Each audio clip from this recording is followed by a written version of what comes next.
Vous pouvez tourner à la page 132, on était rendu là. À la page 132.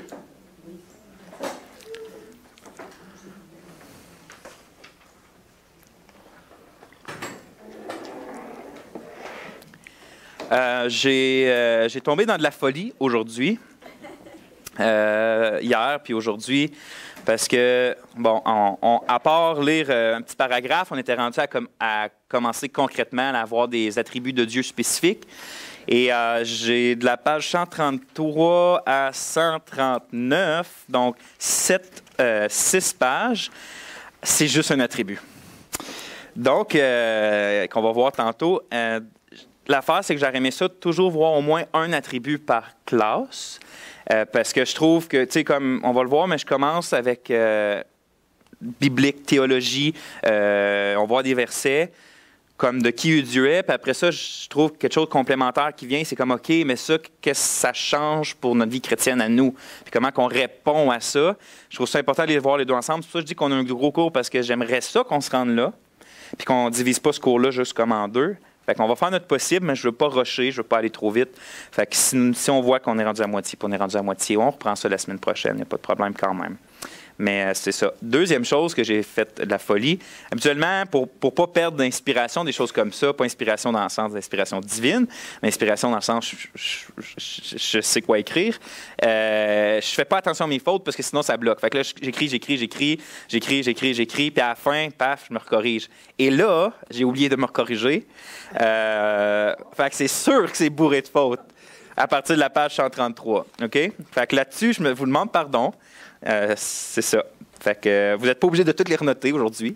Hein? Si vous corrigez dans votre cahier, puis après ça, donnez-moi votre feuille, si vous voulez. Mais tu sais, comme si on passe le cours à tout noter les fautes que j'ai, à moins que ce soit majeur et qu'on ne comprend pas le sens, là, on ne les nommera pas tous. OK? Sinon, ça va faire beaucoup de coupures à caméra. OK. On va prier, puis juste une petite prière à Dieu, mais avec toute sa profondeur. On se penche maintenant, Seigneur, dans ta parole, dans cette étude qu'on a désiré commencer. Et oui, on reconnaît notre besoin de toi en toutes choses. Toi qui, comme on va le voir aujourd'hui, n'a aucun besoin, mais nous, on a absolument toujours et constamment besoin de toi. Commence pas, ma Seigneur, mon Dieu. Donc, je te prie vraiment de nous diriger et de nous réjouir par ta personne. Amen. Est-ce qu'il y a quelqu'un qui se souvient de ce qu'on a commencé à voir dernier cours? C'est les attributs de Dieu, mais on ne peut pas dire que Dieu, on ne peut pas le séparer comme nous, qu'on est un corps physique. On ne peut pas dire qu'attribut dans le sens d'avoir plusieurs. C'est vraiment un tout. Amen. Exactement. Vous vous souvenez de ça, c'est une partie. Si vous pouvez retenir ça du dernier cours, ou que quand on parle des attributs de Dieu, c'est juste que dans notre en tant qu'humain limité, on n'a pas le choix d'utiliser des mots pour essayer de parler de quelque chose, mais on ne veut pas dire que Dieu est divisé, mettons, en 12 attributs. Puis que quand tu mets ces attributs-là ensemble, ça fait Dieu, toutes les parties. C'est plus que Dieu est tout le temps tout ce qu'il est. Quand Dieu est amour, ça ne veut pas dire que quand il est amour, il n'est pas justice. Donc Dieu est tout le temps toute la personne de Dieu. Puis nous, quand on voit des aspects, des perfections de qui est Dieu, on leur donne, dans la Bible, ça donne des noms comme amour, mais Dieu est toujours amour, Dieu est toujours justice, Dieu est toujours éternel, Dieu est toujours indépendant, tout ça. Fait que c'est ça, Dieu est toujours tout le temps Dieu. OK, on avait vu aussi comment que nous, on va approcher la classification des attributs. Puis on avait vu 2 mots. Est-ce que vous vous en souvenez? 2 mots. Les attributs incommunicables, puis les attributs communicables, c'est ça. Il y a d'autres façons. Il y en a qui utilisent les attributs moraux, les attributs non moraux. Nous, on a choisi la partie incommunicable, communicable, parce que c'est l'approche la plus naturelle à l'être humain de voir que non, ça, c'est vraiment à Dieu. Puis l'amour, ben oui, c'est quelque chose qu'on peut expérimenter, mais pas l'éternité, pas le fait d'être éternel, d'être non créé, par exemple. Puis aussi parce que c'est ça, c'est lui qui est le plus utilisé aujourd'hui dans la théologie évangélique, c'est ces 2 attributs-là. Donc, point 2 à la page 132, le point, c'est la définition des attributs incommunicables de Dieu. Ça va, José? Oui. Oui. OK. Si ce n'est pas écrit sur la page 132 en bas de ta page, écris-le à la place. C'est ça, OK? All right. On va lire ensemble, tout le monde? OK, bien pas ensemble, mais on m'écoute. c'est les attributs incommunicables de Dieu sont certainement ceux que nous avons le plus de mal à comprendre, probablement parce qu'ils représentent les aspects de son caractère qui correspondent le moins à notre expérience. Quand on parle de l'amour de Dieu, on peut quand même un peu comprendre, on voit l'amour que notre mère a eu pour nous, des choses comme ça, où on voit, mettons, de l'injustice ou de la justice sur la terre. Mais quand on parle, comme on a déjà parlé dans les derniers mercredis, de l'éternité de Dieu, l'éternité future, on peut comprendre dans le fait que, OK, ça n'a jamais de fin, mais l'éternité passée, on a vraiment de la misère avec ça. Ou d'autres caractères de Dieu comme indépendance ou des choses comme ça. Les attributs incommunicables de Dieu, c'est quelque chose qu'on a plus de misère à comprendre parce que ça fait moins de partie de notre expérience en tant qu'être humain. Dans ce chapitre, par conséquent, chacun des attributs incommunicables de Dieu est défini en deux parties. Ce qu'on va faire, c'est à chaque fois qu'on va prendre notre attribut, un attribut de Dieu incommunicable, on va en parler en deux parties. La première partie, on va définir l'attribut à l'étude. Puis la seconde partie, on va venir équilibrer la première en présentant un aspect complémentaire pour éviter que ce soit mal compris. Par exemple, comme j'ai dit, dans l'indépendance, on va voir que... on va voir un exemple direct là. En fait, j'en donne un. Je ne vais pas me dévancer. J'en donne un. Par exemple, l'immuabilité de Dieu, ça c'est un attribut, c'est défini comme ça. Dieu est immuable dans son être. C'est-à-dire qu'il ne change pas. Dieu est immuable dans son être, ses perfections, ses desseins et ses promesses. Cependant, ça c'est la deuxième partie, Dieu agit et il agit différemment en réponse à différentes situations. Vous voyez, on traite en deux parties. Oui, Dieu ne change pas. Cependant, oui, Dieu il va agir différemment dépendamment de différentes situations. C'est juste pour venir équilibrer, pour pas qu'on se parte dans des mauvaises conclusions quand on met trop l'emphase sur une doctrine vraie, mais qu'on ne l'équilibre pas avec tout ce que la Bible dit sur un certain attribut. Donc, regardez, la seconde moitié de la définition distingue l'immuabilité de l'incapacité d'agir. Certaines personnes comprennent l'immuabilité de cette manière, mais une telle compréhension n'est pas cohérente avec la présentation biblique de l'immuabilité de Dieu. Ce que je veux dire, c'est qu'il y a du monde qui étudie tellement l'immuabilité de Dieu. Dieu ne change pas, les plans de Dieu ne changent jamais, les promesses de Dieu ne changent jamais. C'est vrai. Donc, ils vont dire que Dieu, il agit jamais, comme il a tout prévu de l'éternité, puis il réagit jamais à quelque chose. Puis ça, c'est pas ce que la Bible nous présente. Donc, c'est pour ça qu'on veut toujours venir contrebalancer. Je trouve que c'est une approche que Wayne Grudem a utilisée. Moi, je n'ai pas écrit mot pour mot ce que Wayne Grudem a dit, mais vous savez que l'ouvrage qu'on fait est quand même basé peut-être à 40-30%, des fois moins, des fois un peu plus, sur l'approche de Wayne Grudem. Puis ça, je trouvais ça vraiment sage de sa part, de venir contrebalancer pour pas qu'on se perde. Donc, c'est ça qu'on va faire. Aujourd'hui, à la page 133, on commence les attributs incommunicables de Dieu. Les attributs incommunicables de Dieu. Puis le premier qu'on voit, puis on va... Sérieusement, je ne pense pas qu'on va avoir le temps, mais on va essayer de voir l'indépendance. C'est le mot qui va là. Au numéro 1, c'est l'indépendance. Grosso modo, là, sans checker la définition en bas, qu'est-ce que ça veut dire indépendant? Est-ce qu'il y a quelqu'un qui peut me shooter ça comme ça? Qu'est-ce que ça veut dire être indépendant? Pas besoin des autres. C'est pas mal ça.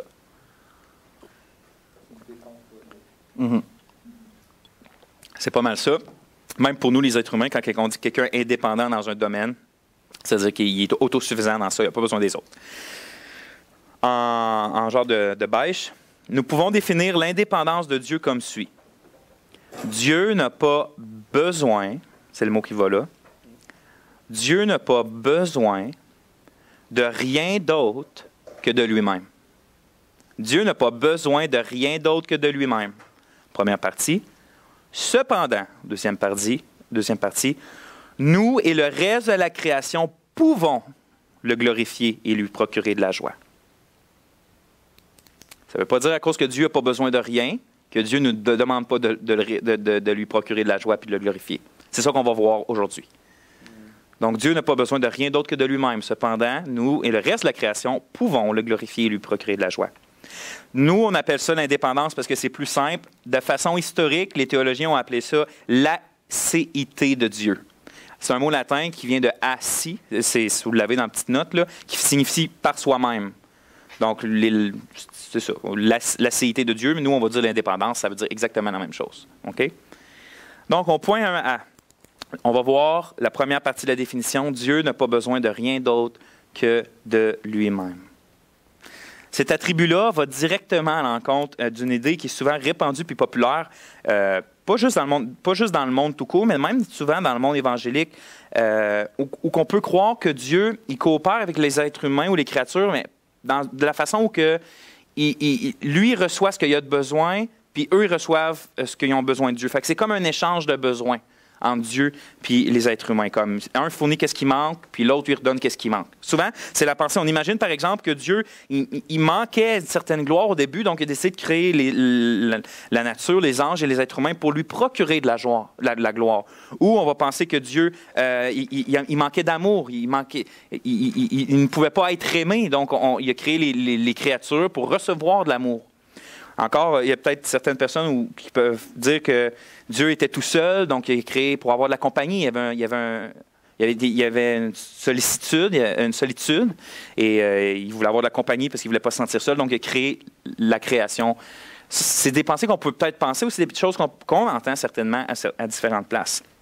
Puis ça, si c'était vraiment le cas de notre Dieu, du seul vrai Dieu, il ne serait pas vraiment différent de tous les autres faux dieux, de toutes les nations, de toutes les autres religions dans le monde que les hommes ont créé. Que Dieu, il prend soin des êtres humains seulement comme une réponse à ce que d'abord eux lui ont donné, à Dieu.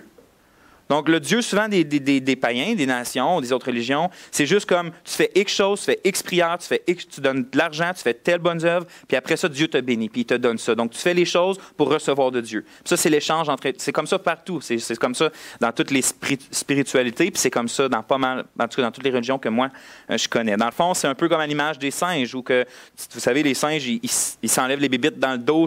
Comme il y en a un qui fait le dos, puis l'autre qui se fait le dos, puis comme, je te gratte, tu me grattes. C'est vraiment ça, les singes. On pense des fois que Dieu est un peu comme ça.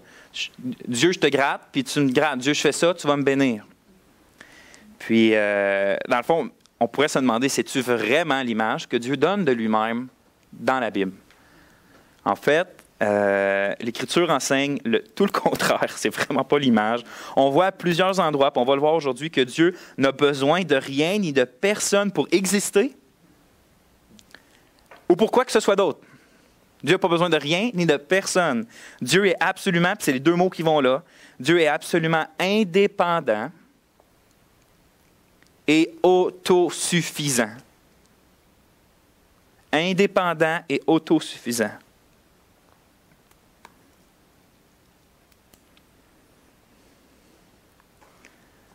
On va voir quelques exemples bibliques de ça.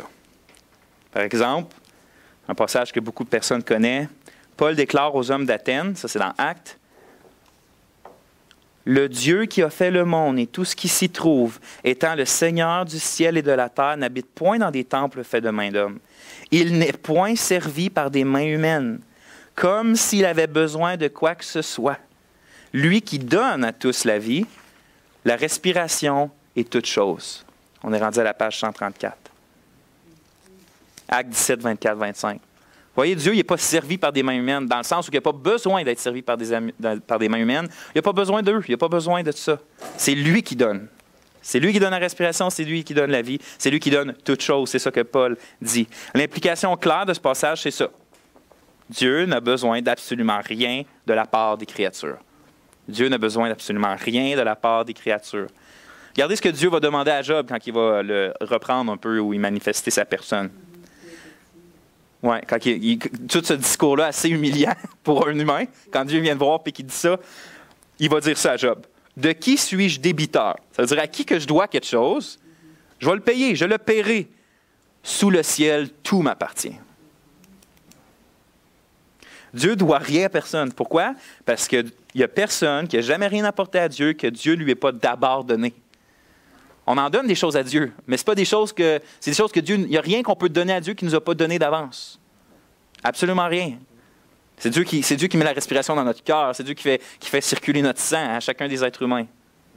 Puis le roi David, il comprenait cet aspect-là de la tribu de Dieu. C'est une des choses que David comprenait, puis on le voit dans 1 Chronique. Est-ce qu'il y a quelqu'un qui veut le lire? C'est le gros parti en rouge, 1 Chronique 29, 11-14. À toi, Éternel, la grandeur, la force et la magnificence, l'éternité et la gloire, car tout ce qui est au ciel et sur la terre t'appartient à toi. Éternel, le règne, car tu t'élèves souverainement au-dessus de tout. C'est de toi que viennent la richesse et la gloire.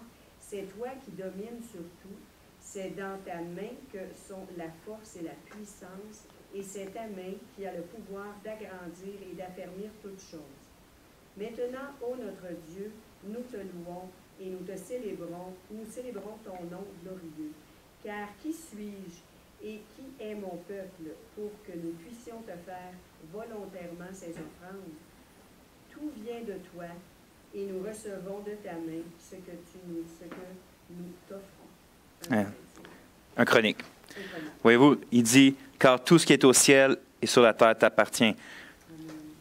C'est de toi que viennent la richesse et la gloire. Puis, parce que là, c'était ce que David puis le peuple avaient tout offert pour la construction du temple. Puis il va dire, car qui suis-je et qui est mon peuple pour que nous puissions te faire volontairement? D'où vient le fait qu'on peut t'offrir tout ce qu'on t'offre là? Tout vient de toi et nous recevons de ta main ce que nous t'offrons. Dieu ne nous demande pas de faire des offrandes le dimanche matin puis de mettre un peu de notre argent à part pour. C'est pas parce qu'il a besoin que ses enfants ramassent l'argent parce que lui il a besoin d'utiliser, il a besoin des trésors s'il veut bénir la terre. Non, absolument tout l'or y appartient.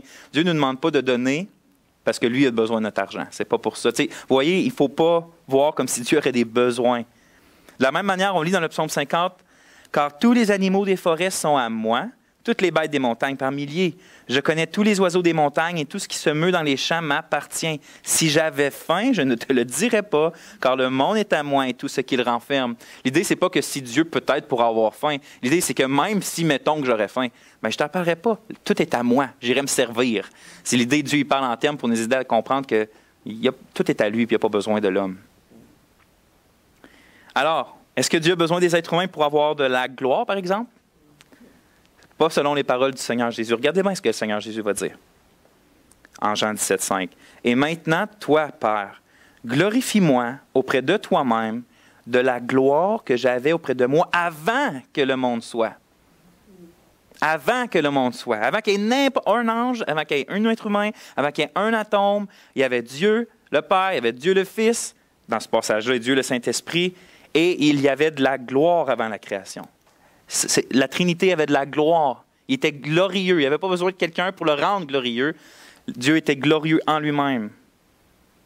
Donc, la création n'est pas venue combler ce besoin-là. Dieu est infiniment glorieux, même s'il n'y a personne qui le glorifie. Ça n'augmente pas sa gloire, le fait qu'il y ait des gens qui sont là pour le glorifier. En fait, on lit dans la Bible que la gloire de Dieu est même si grande, si élevée, si éternelle, si infinie, que même notre adoration puis notre louange ne peut pas l'atteindre. Regardez ce qu'on lit dans Néhémie, ce que le peuple a prié. Que l'on bénisse ton nom glorieux qui est au-dessus de toute bénédiction et de toute louange. Fait on chante le matin, le dimanche, on a chanté tantôt, mais même le plus beau de nos cantiques atteint pas, va jamais atteindre, même pas le pied de la montagne de la gloire de Dieu. On le loue, on le magnifie, on a des beaux chants, mais c'est loin d'être aussi glorieux que Dieu est glorieux. Fait que nos louanges ne le rendent pas plus glorieux. Non, non. Nos louanges sont glorieuses parce qu'ils disent quelque chose que lui est. Donc, il va de soi que Dieu n'a pas besoin non plus d'adorateurs. Puis là, j'ai cité deux vieux pasteurs. Ben, vieux pasteurs, c'est pas si vieux. Non, c'est pas si vieux. Il y en a un qui est mort en 63, puis l'autre qui est mort en 52. Pourquoi que je vous cite souvent des hommes qui sont dans le passé ou des femmes dans le passé? C'est pas parce que j'ai une idée derrière ça, c'est que je veux vous montrer comment que on ne réinvente pas la roue, puis comment que c'est bénissant puis édifiant d'aller creuser dans le passé sur ce que des hommes et des femmes ont déjà écrit. Puis pour moi, c'est une des choses les plus bénissantes dans ma vie. Puis c'est pour ça que souvent, j'aime ça mettre des gens dans le passé. Comme regardez ce que Arthur W. Pink a écrit. Un classique sur les attributs de Dieu, The Attributes of God. Dieu n'est pas gagnant même de notre adoration. Il n'avait pas besoin de cette glorification extérieure, de sa grâce, qui découle de ses rachetés, car il est assez glorieux en lui-même sans cela. C'est Dieu s'est racheté un peuple, ce peuple-là le glorifie, mais il n'avait pas besoin de ça, il est assez glorieux, il n'a pas besoin d'être glorifié. On va voir qu'il y a un but pourquoi il nous dit de le glorifier, mais ce but-là, ce n'est pas parce que lui a un besoin. A.W. Tozer, qui est Aidan Wilson Tozer, va dans le même sens, il écrit ça sur un livre sur la connaissance de Dieu. Puis regardez comment, moi je trouve ça beau. Si tous les êtres humains devenaient soudainement aveugles, le soleil brillerait quand même le jour, et les étoiles la nuit, car elles ne dépendent en rien aux millions de créatures qui profitent de leur lumière. Le soleil brille, mais ce n'est pas à cause que nous, on ne peut pas le voir qu'il arrête de briller. Il ne dépend pas de nous. Il continue. Ainsi, si chaque homme sur terre devenait athée, cela ne pourrait affecter Dieu d'aucune façon, Pas affecter Dieu dans le sens que ça ne le rendrait pas triste ou des choses comme ça, mais l'affecter dans sa nature. Il ne serait pas moins glorieux. Il est ce qu'il est en lui-même sans dépendre des autres. Croire en lui n'ajoute rien à ses perfections. Douter de lui n'enlève rien. Vous voyez, ça ne change rien. Si tout le monde le rejette, Dieu, il ne perd pas de la valeur, il ne perd pas de la gloire. Il est toujours le même. Il n'y a pas besoin d'adorateurs. Donc non, Dieu n'a pas besoin de nous pour le glorifier. Est-ce que Dieu a besoin des créatures afin d'être aimé d'abord?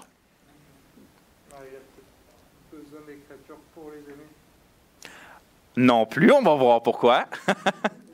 Est-ce que Dieu a besoin des créatures pour être aimé ou pour lui-même aimer? Comme si Dieu ne peut pas manifester son amour s'il n'y a pas de créature à aimer. Ça veut dire qu'il y aurait un besoin. Ah, c'est la réponse. Si on se rend, si je parle pas trop vite, mais quand même on va avoir le temps de se rendre. Est-ce que Dieu a besoin des créatures pour aimer ou pour être aimé? Pas le Dieu trinitaire qui se révèle dans les Écritures. Jésus, il prie comme ça à son Père. Père, je veux que là où je suis, ceux que tu m'as donnés soient aussi avec moi, afin qu'ils voient ma gloire. La gloire que tu m'as donnée parce que tu m'as aimé avant la fondation du monde. Tu m'as aimé, le Père a aimé le Fils avant la fondation du monde. Ce passage nous apprend deux choses. La première, c'est que Jésus, il ne désire pas que ses disciples soient avec lui pour ajouter à sa gloire dans le futur. C'est pas ça qu'il dit. Il veut que ses disciples soient avec lui pour qu'ils contemplent sa gloire. C'est pour le bien de ses disciples qu'il veut qu'ils soient avec lui. Pas parce qu'il manque quelque chose. La deuxième chose, c'est qu'il y avait déjà un échange d'amour parfait entre le Père et le Fils avant même qu'il y ait une quelconque création. Dieu aimait et Dieu se faisait aimer. C'est un mystère pour nous, mais il y a trois personnes distinctes qui sont tous le seul et même vrai Dieu. Et dans cette Trinité-là, il y avait un amour incomparable. Et nous, on est appelés, on est invités en tant qu'être humain dans le salut à venir participer dans cet échange-là éternel qu'il y avait entre le Père, le Fils et le Saint-Esprit, dans cet amour-là. Nous, on rentre dans cette communion-là, pas en tant que divin, mais en tant qu'on est bénéficiaire de leur amour et que dans une mesure, on peut aimer Dieu aussi, nous. Donc, ce passage indique de manière assez explicite que ce que la Bible va nous enseigner ailleurs sur la Trinité, à savoir que de toute éternité, il y a eu une communion, une communication, puis un amour parfait entre le Père, le Fils et le Saint-Esprit. Le fait que Dieu existe en tant que trois personnes implique qu'il n'a jamais souffert de solitude ou d'un manque de communion avant la création. Dieu n'était pas là tout seul. Dieu Yahweh, était seul. Mais ce seul Yahweh-là existait en trois personnes divines. Puis c'est assez incroyable. Regardez, les musulmans, ils parlent beaucoup. Allah est très miséricordieux dans le Coran. Ils parlent toujours de la miséricorde. Mais les musulmans, en tout cas les théologiens, ne vont jamais parler vraiment que Dieu est amour ou que Dieu a cette nature-là dans lui. Constamment miséricorde, oui. Il va faire grâce aux pécheurs, Allah. À sa façon. Mais pas amour parce que pour eux, de dire que Dieu est amour, eux, ils ne croient pas à la Trinité. Ça voudrait dire, puis eux, une des choses qui est plus importante pour eux d'Allah, c'est qu'il soit souverain puis justement qu'il soit indépendant de tout. Mais de dire que Dieu est amour, s'il n'y aurait pas eu de créature avant, ça voudrait dire que Dieu aurait eu le besoin des créatures pour exprimer cet amour-là. Donc, leur Dieu aussi souverain ne serait plus aussi souverain parce qu'il y aurait, ou indépendant parce qu'il y aurait eu un besoin. Pour nous, le seul vrai Dieu qui se manifeste dans les Écritures n'a pas ce problème-là parce qu'il a éternellement existé en tant que Trinité. Donc, de dire que Dieu est amour ne fait pas de lui que tout d'un coup, il y avait un besoin dans l'éternité passée. Est-ce que vous comprenez? C'est pour ça que les musulmans tendent à ne pas dire que Dieu est amour. De tous les jours, les musulmans, tous les jours, croyants non pratiquants, oui, ils vont utiliser ce langage-là, mais pas les théologiens. Puis ça serait de créer une faiblesse en Dieu, un besoin en Dieu. Mais le Dieu trinitaire n'a aucun besoin. Il s'est parfaitement aimé de toute éternité. Un échange d'amour parfait. Comme l'écrit Wayne Grudem, en fait, l'amour, les relations interpersonnelles et la gloire partagée entre les trois personnes de la Trinité ont toujours été et seront toujours bien plus parfaits que la communion que nous pouvons avoir avec Dieu en tant que créature limitée. C'est-à-dire que nous, Dieu nous appelle à l'aimer, Dieu nous appelle à glorifier, mais Dieu a infiniment plus de satisfaction dans l'éternité passée par l'amour qu'il reçoit du Fils, puis que le Fils, l'amour qu'il reçoit du Père. sais, nous, on est loin d'aimer comme le Père, puis on est loin d'aimer comme le Fils. Donc, il ne nous a pas créés parce qu'il y avait un besoin. C'est juste le point, on pile dessus, mais on veut voir ce que la Bible dit. Donc, c'est pour ça qu'on nomme plusieurs choses. En ce qui concerne l'existence de Dieu, on est à la fin de la page 135. Cette doctrine de l'indépendance nous rappelle également qu'il n'y a que Dieu seul. Il n'y a que Dieu seul, c'est le mot qui va là, qui existe par lui-même. Il y a juste Dieu qui existe par lui-même. L'Éternel a toujours existé. On va voir plus en profondeur cet attribut-là quand on va méditer l'éternité de Dieu, mais un passage va nous suffire pour tout de suite. Dans Jean 5, 26, il est écrit ça. « Car comme le Père a la vie en lui-même, ainsi il a donné au Fils d'avoir la vie en lui-même. » Dans le contexte, le verset implique comment le Fils peut engendrer la vie puis la résurrection par sa parole puissante. C'est ça le contexte. Puis la raison qu'il donne, car, c'est parce que comme Dieu, le Père, le Fils a la vie en lui-même. Dieu existe de lui-même. Il est toujours le Dieu vivant. Contrairement à nous, qui sont des simples êtres humains puis des créatures qui dérivent de Dieu. Nous, on a la vie parce que Dieu nous donne la vie. Notre vie vient de Dieu, puis la vie de n'importe quoi vient de Dieu, puis il peut nous l'enlever quand il veut, aussi facilement qu'il nous l'a donné. Mais cet attribut, c'est ça. Fait que Dieu a la vie en lui-même. Il n'y a pas quelqu'un qui lui donne la vie, il ne dépend pas d'une autre personne, il ne dépend pas d'un ange pour être sûr que Dieu reste en vie.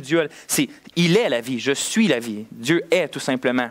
Puis c'est ce qu'on voit quand il va parler à Moïse, qui va lui dire « Je suis celui qui suis » ou « Je suis celui qui est », impliquant, du coup, que son existence puis son caractère dépend de rien d'autre que de lui-même. Dieu est. Il est. Quand tu parles de Dieu, c'est il est, tout simplement. C'est assez, on pourrait penser des jours et des semaines et des mois et des années, puis on va penser toute notre vie au simple fait que quand on parle de Dieu, il est, tout simplement. Dieu est. Il existe. Il a toujours existé. Il est indépendant. Il est ce qu'il est. Autrement dit, Dieu a toujours été, va toujours être exactement ce qu'il est. Qu'il y ait une création ou qu'il n'y ait pas de création, ça ne change rien. Que si Dieu nous enlèverait toute création, il serait qui il est. Puis avant qu'il y ait toute une création, Dieu est qui il est. Puis pendant qu'il y ait une création, Dieu est qui il est. Dieu est tout simplement. Puis il va toujours être comme ça. L'indépendance de Dieu est claire aussi dans le fait qu'il n'a pas besoin juste de... Il n'a pas besoin d'amour, il n'a pas besoin de gloire, mais il n'a pas besoin non plus d'aide dans quoi que ce soit. Puis cette vérité-là, c'est probablement la plus dure à accepter pour nous parce qu'on a une tendance à vouloir se sentir nécessaire souvent. Puis on se sent bien quand on se sent indispensable à quelque chose, ça nous donne la valeur, on trouve la valeur là-dedans. Mais la vérité qu'on a vue précédemment au début, elle reste la même. Il est écrit dans Actes, « Il n'est point servi par des mains humaines comme s'il avait besoin de quoi que ce soit. » Dieu n'a pas besoin d'aide pour accomplir quoi que ce soit. Puis pour être sûr, pour être sur la même longueur d'onde, Dieu nous a toujours confié des responsabilités. Dieu, il donne à l'homme des responsabilités. Ça a commencé dans le Jardin d'Éden avec Adam et Ève. Dieu leur a dit de quoi? De procréer, d'être fécond, de s'occuper de la faune, de s'occuper de la flore. Il y avait des responsabilités. C'était les représentants de Dieu sur terre et Dieu dit, c'est comme ça que vous allez agir. Puis même encore, quand on voit dans Matthieu 18, avec la Grande Commission, Jésus va ordonner, il va donner une œuvre à faire à ses disciples, qui est de faire des nations des disciples, les baptiser au nom du Père, du Fils et du Saint-Esprit, puis les leur enseignant ou les instruisant dans tout ce que le Seigneur Jésus avait enseigné. Donc, ils ont une tâche, ils ont un devoir, ils ont une responsabilité que c'est Dieu même qui leur donne. Mais il ne faut pas oublier que c'est loin de démontrer ça que Dieu aurait des besoins. On voit plutôt que Dieu désire faire participer l'homme. Il l'a créé pour une des choses. Il désire le faire participer, il désire le faire œuvrer avec lui, mais il n'a pas besoin de l'homme pour faire ce qu'il veut faire. Quand Jésus a repris les Sadducéens et les pharisiens parce qu'ils se glorifiaient d'être nous, on est enfants d'Abraham, on est le peuple de Dieu, puis Jésus leur dit, attention, là, quand je vous déclare que de ces pierres-ci, d'une roche ou d'une règle, là, Dieu peut susciter des enfants d'Abraham. Dieu peut se faire un peuple avec des roches. Là. Il va les transformer direct de même en un nouveau Abraham, plus croyant qu'Abraham encore. Dieu peut faire ça comme ça. Il n'y a pas besoin de nous qui fait la mission pour le faire. Il veut le faire à travers nous. Mais il n'y en a pas besoin. Même des fois, on peut se dire que ça complique juste la tâche. Mais Dieu aime utiliser l'homme. Il a créé l'homme pour utiliser l'homme. Il n'a pas l'utilisé pour le mettre dans le placard. Mais ce n'est pas parce qu'il y a un besoin. Dieu nous utilise, certes, et amène, mais il n'en a absolument pas besoin. Le fait qu'il agisse ainsi dépend seulement du choix souverain qu'il a fait. Il a décidé d'agir comme ça. Il a décidé d'utiliser des anges souvent pour faire ce qu'il veut faire. Souvent dans l'Ancien Testament, c'est des anges qui envoient Dieu. Puis encore aujourd'hui, il envoie ses anges qui sont ses serviteurs. Puis là, nous, on est ses serviteurs aussi, puis il nous envoie. Ce n'est pas parce qu'il en a besoin, c'est parce qu'il décide de le faire comme ça. Et là, on arrive dans la deuxième partie. Là, on a vu, c'est clair que Dieu a besoin de rien ni de personne pour quoi que ce soit, ni pour son existence. Cependant, nous et le reste de la création pouvons le glorifier quand même et lui apporter de la joie. Nous et le reste de la création, ça ne veut pas dire que Dieu ne désire pas recevoir quelque chose de nous, même si ça ne compte pas un besoin dans sa personne. Cette considération complémentaire en ce qui concerne cet attribut de Dieu vise à nous garder de penser que l'indépendance de Dieu implique que notre vie ne compte tout simplement pas. On pourrait penser ça, hein? Dieu n'a pas besoin de nous, on ne peut rien lui donner, fait que notre vie n'a pas de sens. Quelqu'un pourrait se demander, si Dieu n'a absolument pas besoin de nous, alors à quoi qu'on sert? Notre existence et celle du reste de la création ont-elles un sens? Puis une réponse biblique à cette question-là, c'est que oui, notre vie a un sens. Puis oui, on a en fait une grande valeur, c'est parce que Dieu nous a créés et a décidé qu'on compte pour lui. On n'a pas de la valeur parce qu'on comble un besoin en Dieu. On a de la valeur parce que Dieu a décidé de nous créer et de nous donner de la valeur. Parce qu'on a de la valeur à ses yeux.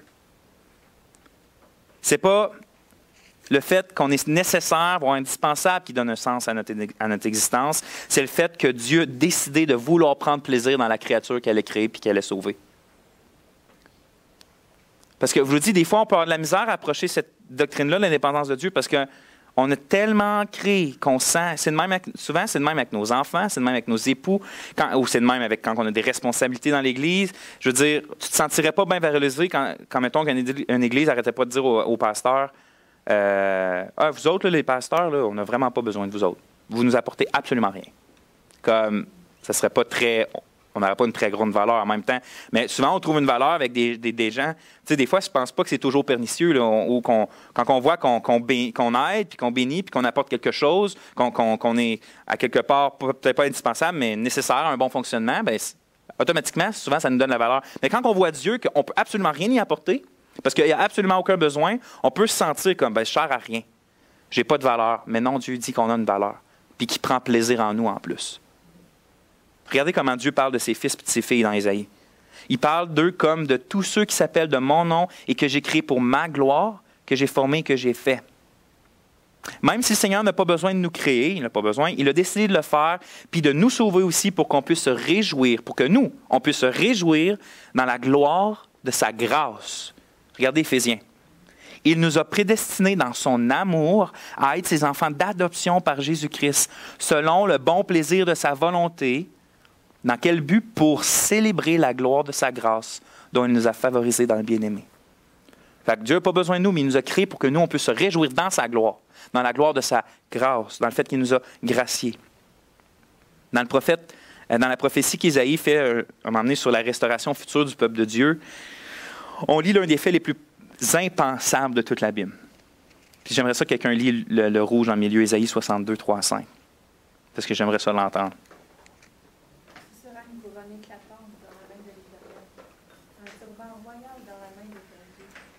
On ne nommera plus délaissé. On ne nommera plus ta terre désolation, mais on t'appellera mon plaisir en elle. On l'appellera ta terre épouse. Car l'Éternel met son plaisir en toi, et ta terre aura un époux. Comme un jeune homme s'unit à une vierge, ainsi tes fils s'uniront à toi. Et comme la fiancée fait la joie de son fiancé, ainsi tu feras la joie de ton Dieu. Non, mais précisez, regardez ça. Mon plaisir en elle. Il parle du futur peuple de Dieu. Là. Mon plaisir en elle. L'Éternel met son plaisir en toi. Ainsi, tu feras la joie de ton Dieu comme un fiancé fait la joie de sa fiancée. Ou le contraire. Puis même Sophonie va dans le même sens. Il dit, l'Éternel, ton Dieu, est au milieu de toi comme un héros qui sauve. Il fera de toi sa plus grande joie. Il gardera le silence dans son amour. Il aura pour toi des transports d'allégresse. C'est le Dieu éternel qui a besoin de rien qui parle comme ça de nous, frères et sœurs. Non, mais c'est croyable. Il dit, on a une couronne sur sa tête. On est ce qu'il veut manifester. On est ses beaux habits. C'est incroyable de penser comme ça, mais Dieu parle de nous de même.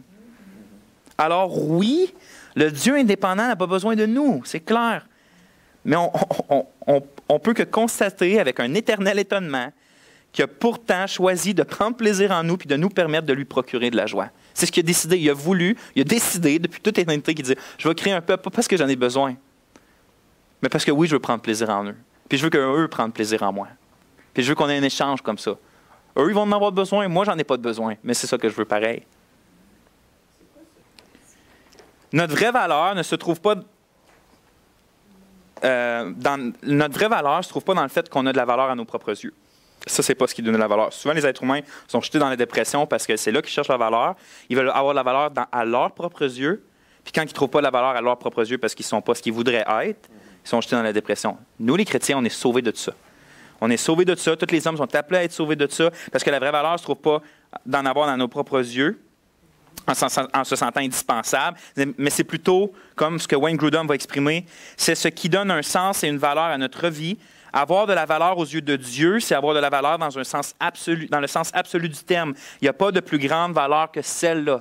Tu peux avoir de la valeur à tes yeux, tu peux avoir de la valeur aux yeux de ton voisin, c'est pas grand-chose. Mais quand le Dieu éternel, le Dieu tout-puissant, le Dieu qui sait tout, le Dieu qui fait tout, quand celui-là dit « Je prends mon plaisir en toi, tu es comme une fiancée pour moi, je me pars de toi comme d'un diadème », ça devrait faire en sorte qu'on se réjouisse de la valeur qu'on a aux yeux de Dieu. Puis cette valeur-là n'est pas dans le fait que « Ah, Dieu a vraiment besoin de moi ». Non, pas du tout. Une chance sur l'autre. Hein? Oui, c'est ça, une chance sur là, sinon Dieu, tu t'ennuierais. Hein?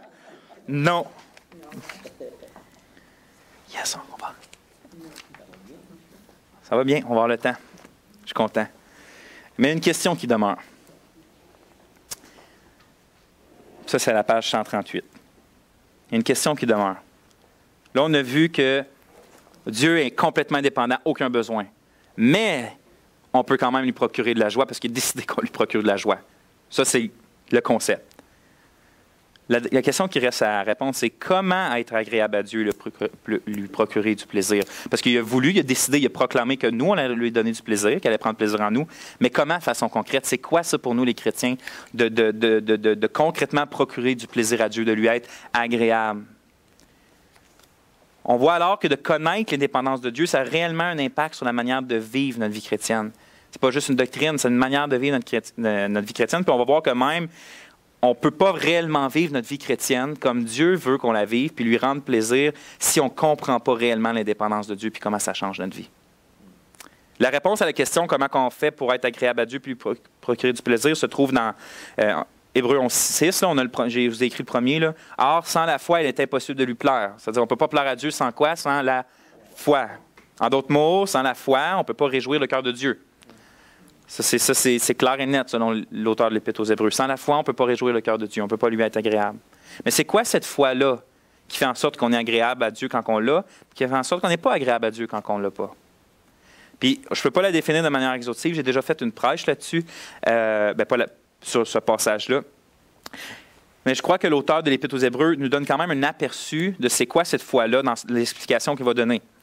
Dans Hébreux 11:6, dans la version Bonne Semence, c'est écrit « Or, sans la foi, il est impossible de lui plaire. Car, ça, le mot « car », je n'arrête pas de vous le dire, c'est important. C'est la raison de pourquoi sans la foi, on ne peut pas lui être agréable. Il va donner la raison. Il va en donner deux, en fait. Car, donc la raison de pourquoi sans la foi, il est impossible d'être agréable à Dieu ou de lui plaire, car il faut que celui qui s'approche de Dieu croit que Dieu est. Et, deuxième raison, qu'il récompense ceux qui le recherchent. Donc, il y a deux raisons pour lesquelles il est absolument impossible de réjouir Dieu sans la foi. Puis ces deux raisons-là, c'est que dans sa nature, la foi, c'est quoi? C'est quoi intrinsèquement la foi? C'est, un, croire que Dieu est. Puis deux, croire qu'il récompense ceux qui le recherchent. C'est ça, la foi dans son sens, pas absolu, mais dans sa nature. C'est pas le donnant de donner une pleine explication de ce passage-là, comme j'ai dit, mais pour notre discussion présente, c'est intéressant de voir que l'auteur, il lie la foi avec le fait que Dieu est indépendant puis autosuffisant, comme qu'on a vu. Le fait que Dieu est. Il va reprendre comment Dieu s'est présenté à Moïse quand il va dire « Je suis celui qui suis, je suis celui qui est ». Là, l'auteur, il dit que la foi, c'est de croire que Dieu est. Donc, il est indépendant, il est autosuffisant, il est éternel. Dieu n'a aucun besoin. Dieu est Dieu. Donc, la foi, c'est ça, premièrement.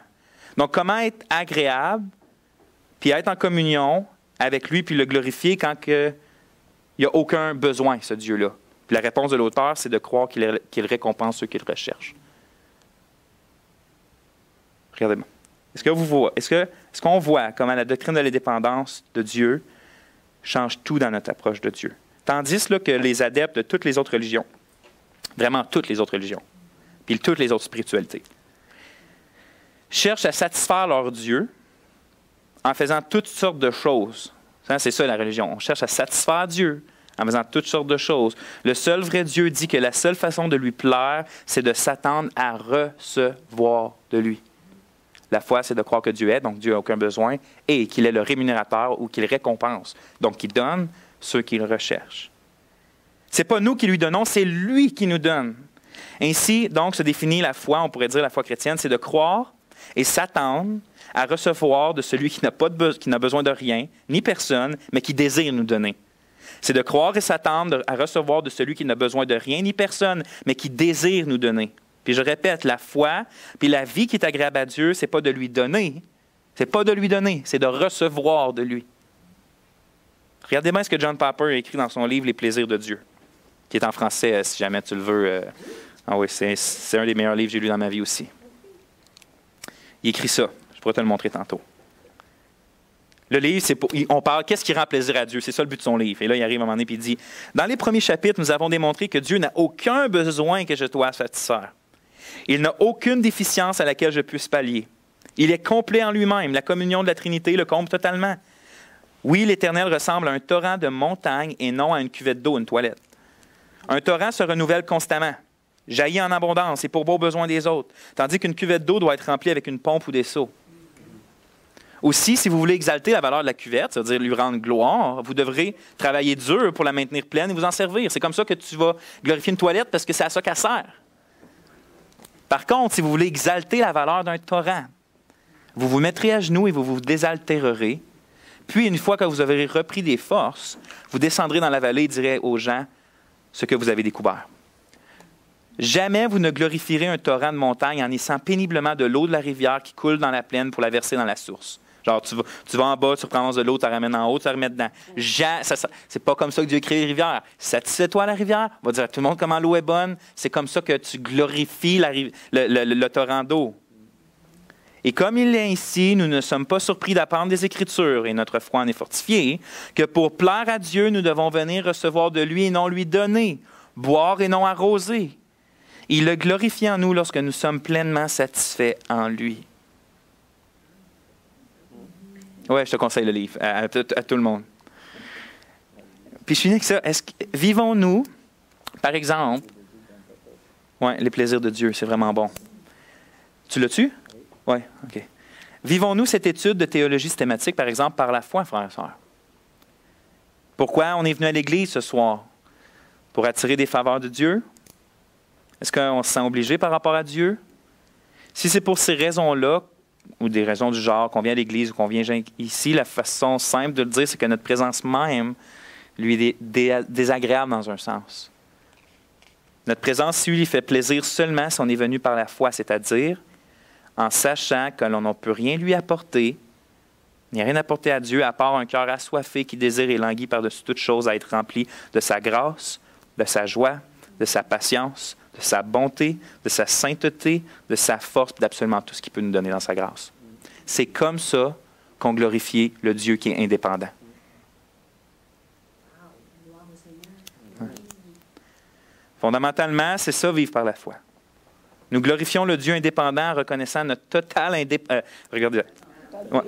Ouais. Nous glorifions le Dieu indépendant en reconnaissant notre totale dépendance et en nous entendant constamment et fermement recevoir grâce sur grâce afin de marcher dans la voie dans laquelle il nous conduit. C'est ça, vivre par la foi. C'est ça, vivre chrétiennement.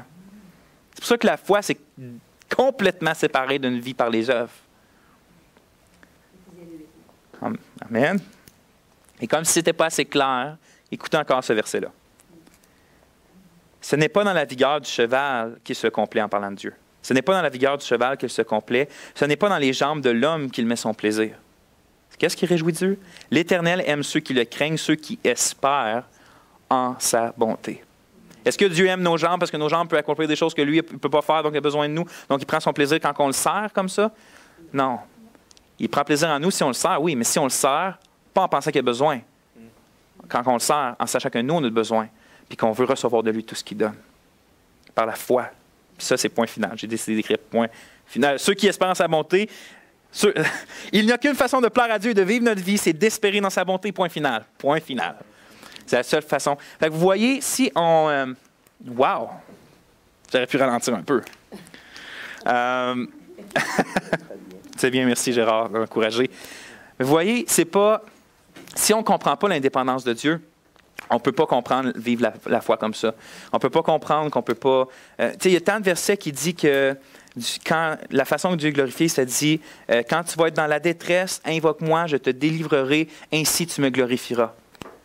Ça veut dire que dans la détresse, il ne faut pas essayer de travailler fort nécessairement.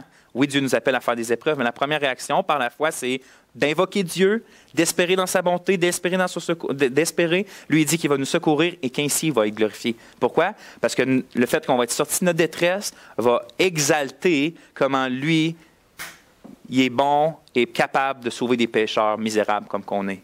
Il y a plein de versets qui vont dire si quelqu'un fait un ministère, qu'il le fasse selon la force que Dieu communique, afin que Dieu soit glorifié au travers de Christ ou quelque chose comme ça. C'est dans 1 Pierre 5, je pense. C'est 2 Pierre.